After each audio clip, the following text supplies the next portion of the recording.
मेरे प्यारे हमवतनों, नमस्कार। एक बार फिर मन की बात में मेरे ख़ानदान के तमाम अफराद को खुशामदीद। आज एक बार फिर हम मुल्क की कामयाबियों और मुल्क के अवाम की इज्तिमाई कोशिशों की बात करेंगे। 21वीं सदी के भारत में बहुत कुछ हो रहा है जो तरक्की याफ्ता हिंदुस्तान की बुनियाद को मजबूत कर रहा है।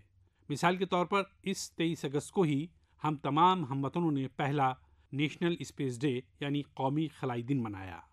मुझे यकीन है कि आप सब ने ये दिन ज़रूर मनाया होगा। एक बार फिर आपने चंद्रयान 3 की कामयाबी का जश्न मनाया होगा। गुज़िश्ता बरस इसी दिन चंद्रयान 3 ने चांद के जनूबी हिस्से में शिव शक्ति पॉइंट पर कामयाबी से लैंडिंग की थी। हिंदुस्तान ये शानदार कामयाबी हासिल करने वाला दुनिया का पहला मुल्क बन गया है। साथियों, मुल्क के नौजवानों को भी खलाई शोबे की इस्लाहात से काफ़ी फ़ायदा हुआ है। तो मैंने सोचा कि क्यों ना आज मन की बात में खलाई शोबे से वाबस्ता अपने कुछ नौजवान साथियों से बात की जाए। मेरे साथ बात करने के लिए स्पेस टेक स्टार्टअप गैलेक्स आई की टीम शामिल हो रही है। ये स्टार्टअप आईआईटी मद्रास के साबिक तलबा ने शुरू किया था। ये तमाम नौजवान आज फोन लाइन पर हमारे साथ मौजूद हैं। सुयश, डैनियल, रक्षित, किशन और प्रणीत। आइए इन नौजवानों के तजर्बात से आगाह होते हैं। हेलो। हेलो। हेलो। नमस्ते जी। नमस्कार सर। अच्छा साथियों, मुझे ये देखकर खुशी होती है कि आईआईटी मद्रास के दौरान हुई आपकी दोस्ती आज भी मजबूती से कायम है। यही वजह है कि आपने मिलकर गैलेक्स आई शुरू करने का फैसला किया, और मैं आज जरा उसके विषय में भी जानना चाहता हूँ। इस बारे में बताइए। इसके साथ ही ये भी बताएं कि आपकी टेक्नोलॉजी से देश को कितना लाभ होने वाला है। जी, मेरा नाम सुयश है। हम लोग साथ में, जैसा आपने बोला, सब लोग साथ में आईआईटी मद्रास में मिले। वहीं पर हम लोग सब पढ़ाई कर रहे थे, अलग अलग ईयर्स में थे अपने इंजीनियरिंग के। और उसी वक्त हम लोगों ने सोचा कि एक हाइपरलूप नाम का एक प्रोजेक्ट है जो हम लोग चाहते थे साथ में करेंगे। उसी दौरान हमने एक टीम की शुरुआत की, उसका नाम था आविष्कार हाइपरलूप, जिसको लेकर हम लोग अमेरिका भी गए। उस साल हम एशिया की इकलौती टीम थी जो वहाँ गई और हमारे देश का जो झंडा है उसको हमने फहराया। और हम टॉप 20 टीम्स में से थे, जो out of around 1500 teams around the world. चलिए, आगे सुनने से पहले इसके लिए तो बधाई दे दूं मैं। बहुत बहुत धन्यवाद आपका। उसी उपलब्धि के दौरान हम लोगों की दोस्ती काफी गहरी हुई और इस तरीके के कठिन प्रोजेक्ट्स और टफ प्रोजेक्ट्स को करने का कॉन्फिडेंस भी आया। और उसी दौरान स्पेसएक्स को देख के और स्पेस में जो आपने जो ओपन अप किया एक प्राइवेटाइजेशन को, जो 2020 में एक लैंडमार्क डिसीजन भी आया, उसको लेकर हम लोग काफी एक्साइटेड थे। और मैं रक्षित को इनवाइट करना चाहूंगा बोलने के लिए कि हम क्या बना रहे हैं और उसका फायदा क्या है। जी, तो मेरा नाम रक्षित है और इस टेक्नोलॉजी से हमको कैसे लाभ होगा मैं इसका उत्तर दूंगा। रक्षित, आप उत्तराखंड में कहाँ से हैं? सर, मैं अल्मोड़ा से हूँ। तो वो बाल मिठाई वाले हैं आप? जी सर, बाल मिठाई हमारी फेवरेट है। वो हमारा जो लक्ष्य सेन है ना, वो मेरे लिए रेगुलरली बाल मिठाई खिलाता रहता है मुझे। हाँ रक्षित, बताइए। तो हमारी जो ये टेक्नोलॉजी है, ये अंतरिक्ष से बादलों के आर पार देख सकती है और ये रात्रि में भी देख सकती है। तो हम इससे देश के किसी भी कोने के ऊपर रोज एक साफ तस्वीर खींच सकते हैं।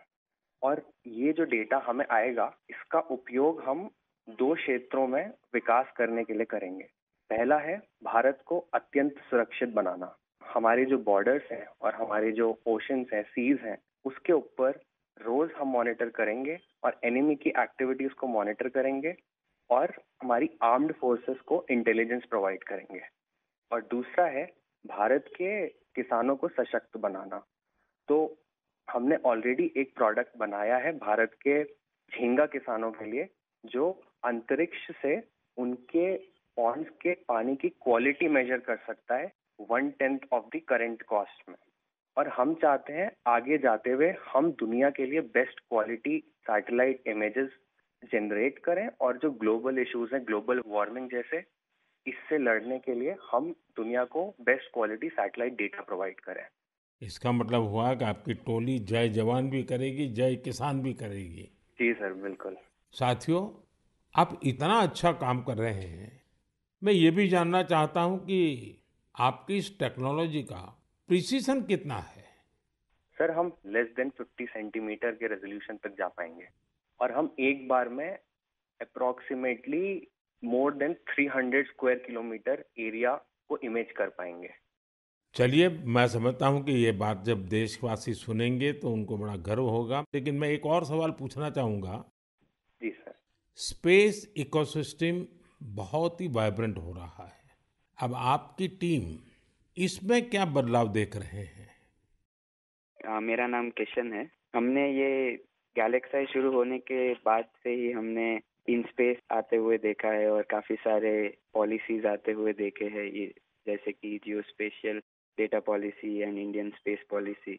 और हमने पिछले 3 साल में काफ़ी बदलाव आते हुए देखा है और काफ़ी प्रोसेसेस और काफ़ी इंफ्रास्ट्रक्चर और काफ़ी फैसिलिटीज़ इसरो के ये अवेलेबल और काफ़ी अच्छे तरीके से हुए हैं। जैसे कि हम इसरो में जाके टेस्टिंग कर सकते हैं हमारे हार्डवेयर का, ये काफ़ी आसान तरीके से अभी हो सकता है। 3 साल पहले वो प्रोसेसेस उतने नहीं थे और ये काफ़ी हेल्पफुल रहा है हमारे लिए और काफ़ी और स्टार्टअप्स के लिए भी। और रीसेंट एफडीआई पॉलिसीज़ की वजह से और ये फैसिलिटीज़ अवेलेबिलिटी की वजह से और स्टार्टअप्स को आने के लिए काफ़ी इंसेंटिव है और ऐसे स्टार्टअप्स आके काफ़ी इजीली और काफ़ी अच्छे से डेवलपमेंट कर सकते हैं ऐसी फील्ड में जिसमें यूजुअली डेवलपमेंट करना बहुत कॉस्टली और टाइम कंज्यूमिंग रहता है। बट करंट पॉलिसीज और इन स्पेस के आने के बाद काफ़ी चीज़ें आसान हुई है स्टार्टअप्स के लिए। मेरे मित्र डेनिल चावड़ा भी इस पे कुछ और बोलना चाहेंगे। डेनियल बताइए। सर, हमने एक और चीज ऑब्जर्व किया है। हमने देखा है कि जो इंजीनियरिंग के छात्र हैं उनकी सोच में बदलाव देखा है। वो पहले बाहर जाके हायर स्टडीज परस्यू करना चाहते थे और वहाँ काम करना चाहते थे और स्पेस डोमेन में। बट अब क्योंकि इंडिया में स्पेस इकोसिस्टम बहुत अच्छी तरीके से आ रहा है तो इस कारण वो लोग इंडिया वापस आके इस इकोसिस्टम के पार्ट बनना चाहते हैं। तो ये काफी अच्छा फीडबैक हमें मिला है और हमारे खुद की कंपनी में कुछ लोग वापस आके काम कर रहे हैं इसी वजह से। मुझे लगता है कि आपने दोनों जो पहलू बताए हैं, किशन ने और डेनियल दोनों ने, मैं जरूर मानता हूं कि बहुत से लोगों का इस तरफ ध्यान नहीं गया होगा कि एक क्षेत्र में जब रिफॉर्म होता है तो रिफॉर्म का कितने मल्टीपल इफेक्ट्स होते हैं, कितने लोगों का लाभ होता है। और जो आपके वर्णन से, और क्योंकि आप उस फील्ड में हैं तो आपको ध्यान में जरूर आता है और आपने ऑब्जर्व भी किया है कि देश के नौजवान अब इस फील्ड में यहीं पर अपना भविष्य आजमाना चाहते हैं, अपने टैलेंट का उपयोग करना चाहते हैं। बहुत अच्छा ऑब्जर्वेशन है आपका। एक और सवाल मैं पूछना चाहूँगा, आप उन युवाओं को क्या संदेश देना चाहेंगे जो स्टार्टअप्स और स्पेस सेक्टर में सफलता हासिल करना चाहते हैं?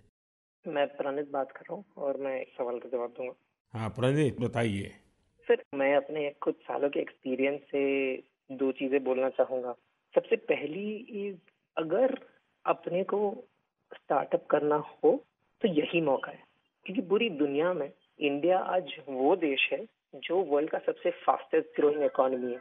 और इसका मतलब ये हुआ कि अपने पास अपॉर्चुनिटी बहुत ज्यादा है। जैसे मैं 24 साल की उम्र में ये सोच के प्राउड फील करता हूँ कि अगले साल हमारी एक सैटेलाइट लॉन्च होगी जिसके बेसिस पे अपनी गवर्नमेंट कुछ मेजर डिसीजंस लेगी और उसमें हमारा छोटा सा एक कंट्रीब्यूशन है।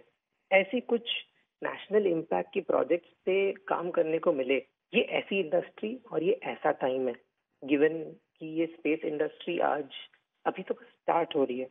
तो मैं अपने युवा दोस्तों को यही बोलना चाहूंगा कि ये अपॉर्चुनिटी ना सिर्फ इम्पैक्ट की बट ऑल्सो उनके खुद के फाइनेंशियल ग्रोथ की और एक ग्लोबल प्रॉब्लम सॉल्व करने की है। तो हम आपस में यही बात करते हैं कि बचपन में हम ये बोलते थे कि बड़े होके एक्टर बनेंगे, स्पोर्ट्समैन बनेंगे या ऐसे कुछ चीजें होती थी। बट आज अगर हम ये सुने कि कोई बड़ा होके ये बोलता है कि मुझे बड़ा होके एंटरप्रेन्योर बनना है, स्पेस इंडस्ट्री में काम करना है, ये हमारे लिए बहुत प्राउड मोमेंट है कि हम इस पूरे ट्रांसफॉर्मेशन में एक छोटा सा पार्ट प्ले कर पाए। साथियों, एक प्रकार से प्रणीत, किशन, डेनियल, रक्षित, सुयश, जितनी मजबूत आपकी दोस्ती है उतना ही मजबूत आपका स्टार्टअप भी है। तभी तो आप लोग इतना शानदार काम कर रहे हैं। मुझे कुछ साल पहले आईआईटी मद्रास जाने का अवसर मिला था और मैंने उस संस्थान के एक्सेलेंस को खुद अनुभव किया है। और वैसे भी आईआईटी के संबंध में पूरे विश्व में एक सम्मान का भाव है और वहाँ से निकलने वाले हमारे लोग जब भारत के लिए काम करते हैं तो जरूर कुछ न कुछ अच्छा कंट्रीब्यूट करते हैं। आप सभी को और स्पेस सेक्टर में काम करने वाले दूसरे सभी स्टार्टअप्स को मेरी बहुत बहुत शुभकामनाएं हैं। और आप पांचों साथियों से बात करके मुझे बहुत अच्छा लगा। चलिए, बहुत बहुत धन्यवाद दोस्तों। Thank you so much. मेरे प्यारे हमवतनों, इस साल मैंने लाल किले से बगैर पॉलिटिकल बैकग्राउंड वाले 1 लाख नौजवानों को सियासी निज़ाम से जोड़ने की दावत दी है। मुझे इसका ज़बरदस्त जवाब मिला है। इससे जाहिर होता है कि हमारे नौजवानों की कितनी बड़ी तादाद सियासत में आने के लिए तैयार है। वो सिर्फ सही मौके और सही रहनुमाई की तलाश में हैं। मुझे इस मौजू पर मुल्क भर के नौजवानों के खतूत भी मौसूल हुए हैं। सोशल मीडिया पर भी ज़बरदस्त रद्द-ए-अमल सामने आ रहा है। लोगों ने मुझे कई तरह की तजावीज़ भी भेजी हैं। कुछ नौजवानों ने ख़त में लिखा है कि यह वाकई उनके लिए नाकाबिल तसव्वुर है। दादा या वालिदैन की कोई सियासी विरासत नहीं होने की वजह से वो चाहते हुए भी सियासत में दाखिल नहीं हो पाते थे। कुछ नौजवानों ने लिखा कि उन्हें निचली सतह पर काम करने का अच्छा तजर्बा है, इसलिए वो लोगों के मसाइल हल करने में मददगार साबित हो सकते हैं। कुछ नौजवानों ने यह भी लिखा कि ख़ानदानी सियासत नए टैलेंट को दबा देती है। कुछ नौजवानों ने कहा कि इस तरह की कोशिशों से हमारी जमहूरियत मज़ीद मजबूत होगी। मैं इस मौजू पर तजावीज़ भेजने के लिए सबका शुक्रिया अदा करता हूँ। मुझे उम्मीद है कि अब हमारी इज्तिमाई कोशिशों से ऐसे नौजवान जिनका कोई सियासी पस मंज़र नहीं है वो भी सियासत में आगे आ सकेंगे। उनका तजर्बा और उनका जोश मुल्क के काम आएगा। साथियों, जद्दोजहद आज़ादी के दौरान भी मुआशरे के हर तबके से बहुत से लोग आगे आए थे जिनका कोई सियासी पस मंज़र नहीं था। उन्होंने हिंदुस्तान की आज़ादी के लिए अपने आप को कुर्बान कर दिया था। आज हमें तरक्की याफ्ता हिंदुस्तान के मकसद को हासिल करने के लिए एक बार फिर उसी जज्बे की ज़रूरत है। मैं अपने तमाम नौजवान दोस्तों से कहूँगा कि इस मुहिम में ज़रूर शामिल हों। आपका ये कदम अपने और मुल्क के मुस्तक़बिल को बदलने वाला होगा। मेरे प्यारे हमवतनों, हर घर तिरंगा और पूरा देश तिरंगा, इस बार ये मुहिम अपनी उरूज पर रही। मुल्क के कोने कोने से इस मुहिम से मुताल्लिक़ हैरत अंगेज़ तस्वीर सामने आई हैं। हमने घरों पर तिरंगा लहराते देखा, स्कूलों, कॉलेजों, यूनिवर्सिटीज़ में तिरंगा देखा। लोगों ने अपनी दुकानों, दफातर में तिरंगा लगाया। जब लोग इकट्ठे होते हैं और अपने जज्बात का इजहार करते हैं तो हर मुहिम में 4 चांद लग जाते हैं। अभी आप अपने टीवी स्क्रीन पर जो तस्वीरें देख रहे हैं वो जम्मू कश्मीर के रियासी की हैं। यहाँ 750 मीटर लंबे झंडे के साथ तिरंगा रैली निकाली गई और ये रैली दुनिया के बुलंद तरीन चुनाव रेलवे पुल पर निकाली गई। जिसने भी इन तस्वीरों को देखा उसका मन खुशी से झूम उठा। हम सब ने श्रीनगर की डल झील में तिरंगा यात्रा की पुरकशिश तस्वीर देखी। अरुणाचल प्रदेश के मशरक़ी काओमिंग ज़िले में 600 फुट लंबा तिरंगा झंडे के साथ एक यात्रा भी निकाली गई। इसी तरह मुल्क की दीगर रियासतों में भी इस तरह की तिरंगा यात्रा में हर उम्र के लोगों ने शिरकत की। यौम आज़ादी अब एक समाजी त्यौहार बनता जा रहा है। आपने भी इसका तजर्बा किया होगा। लोग अपने घरों को तिरंगों के हारों से सजाते हैं। सेल्फ हेल्प ग्रुप से वाबस्ता खवातीन लाखों झंडे तैयार करती हैं। ई कॉमर्स प्लेटफार्म पर तिरंगे में रंगे हुए सामान की फरोख्त बढ़ रही है। यौम आज़ादी के मौके पर हमारे परचम के तीनों रंग मुल्क के कोने कोने, ज़मीन, पानी और आसमान पर हर जगह नजर आए। हर घर तिरंगा वेबसाइट पर 5 करोड़ से ज़्यादा सेल्फीज़ भी पोस्ट की गईं। इस मुहिम ने पूरे मुल्क को एक दूसरे से जोड़ दिया है और यही तो एक भारत श्रेष्ठ भारत है। मेरे प्यारे हमवतनों, आपने इंसानों और जानवरों की मोहब्बत पर बहुत सी फिल्में देखी होंगी, लेकिन आसाम में इन दिनों एक हकीकी कहानी बन रही है।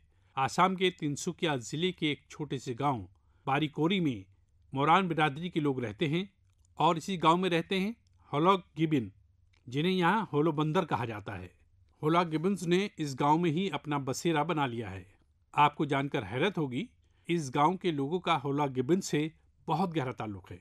गांव के लोग आज भी अपनी रवायती अक़दार की पैरवी करते हैं, इसलिए उन्होंने वो तमाम काम किए जो गिबन्स के साथ उनके ताल्लुकात को मज़ीद मजबूत बनाते हैं। उन्हें जब ये मालूम हुआ कि गिबन को केले बहुत पसंद हैं तो उन्होंने भी केले की काश्तकारी शुरू कर दी। इसके अलावा उन्होंने ये फैसला किया कि वो गिबन्स की पैदाइश और मौत से मुताल्लिक रस्म व रिवाज को उसी तरह पूरा करेंगे जैसे वो अपने लोगों के लिए करते हैं। उन्होंने गिबन्स के नाम भी रखे हैं। हाल ही में करीब से गुजरने वाली बिजली की तारों की वजह से गिबन्स को मुश्किलात का सामना था। ऐसे में इस गांव के लोगों ने ये मामला हुकूमत के सामने रखा और जल्द ही इसका हल निकाल लिया गया। मुझे बताया गया है कि अब ये गिबन्स तस्वीरों के लिए भी पोज देते हैं। साथियों, अरुणाचल प्रदेश के हमारे नौजवान दोस्त भी जानवरों से मोहब्बत में किसी से पीछे नहीं हैं। अरुणाचल में हमारे कुछ नौजवान दोस्तों ने 3D प्रिंटिंग टेक्नोलॉजी का इस्तेमाल शुरू कर दिया है। क्या आप जानते हैं क्यों? क्योंकि वो जंगली जानवरों को उनके सींगों और दांतों का शिकार होने से बचाना चाहते हैं। नाबम बापू और लिखानाना की क़यादत में ये टीम जानवरों की मुख्तलिफ हिस्सों की 3D प्रिंटिंग करती है।